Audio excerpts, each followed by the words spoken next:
Tepat di belakang kami adalah tugu Rupiah Teguh Umar yang terletak di Pantai Batu Putih, Kecamatan Johan Pahlawan, Kabupaten Aceh Barat. Dan disinilah kita dapat mengulas dan membahas sejarah Teguh Umar. Kalau kita bahas tentang sejarah Aceh, pasti Teguh Umar tidak asing dari pikiran kita.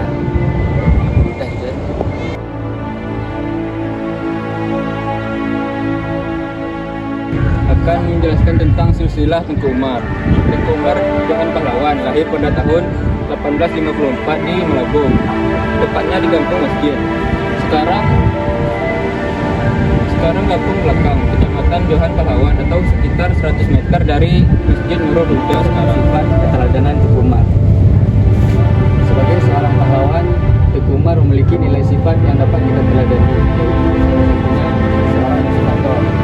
Tengku Umar lah yang memberikan motivasi kepada seluruh masyarakat di rantai barat Aceh dan Aceh pada umumnya untuk melakukan perlawanan kepada Belanda.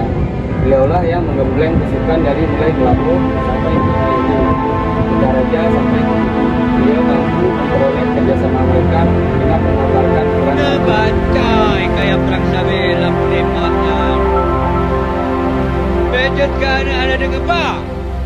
Pejetkan ada dengan selawan. Tentang kekuatan militer yang dimiliki oleh Tengku Umar saat perjuangannya. Yang pertama, pada tahun 1893, Tengku Umar memiliki pasukan yang terdiri dari 2.000 orang bersenjata yang dibagi dalam 15 panglima dengan kekuatan senjata 500 senapan lantak kuno, 250 senjata semi otomatis, serta 25.000 peluru, 500 kilo mesiu, 12.000 sumbu mesiu dan amunisi.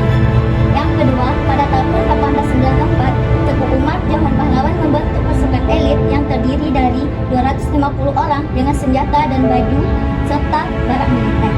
Dan yang ketiga, pada tahun 1896, Tengku Umar mengambil alih 500 senapan lantak otomatis, 25.000 butir peluru, 500 mesiu dan lainnya. Sedikit menjelaskan tentang perjuangan dan jasa Tengku Umar.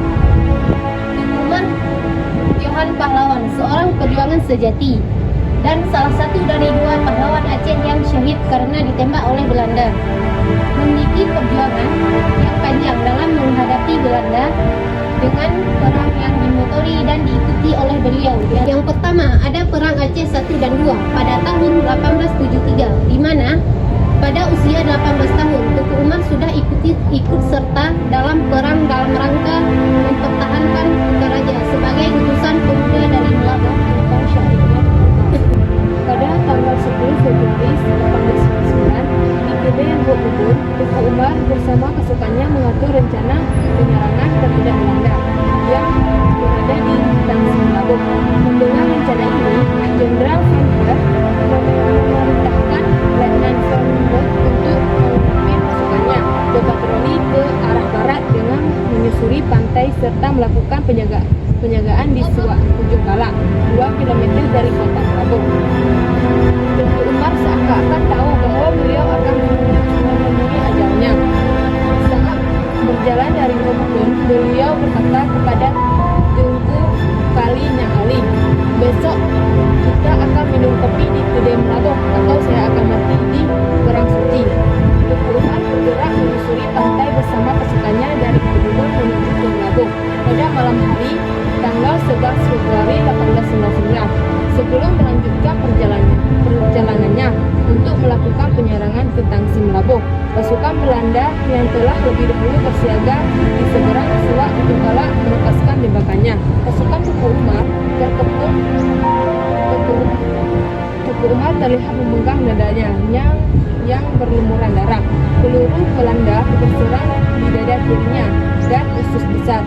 Ketika menembak berhenti, suasana terjadi hening dan masing-masing pasukan mengundurkan diri tanpa melepaskan tembakan.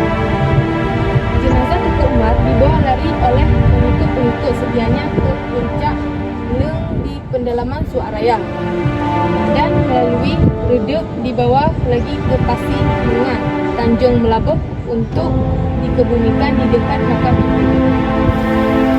Melalui kisah sejarah Tengku Umar, Pada simbol tubuh kopi yang ketuk, kita belajar bahwa perjuangan tidak selalu harus dilakukan dengan kekuatan semata, tetapi juga dengan strategi, keberanian, dan kecintaan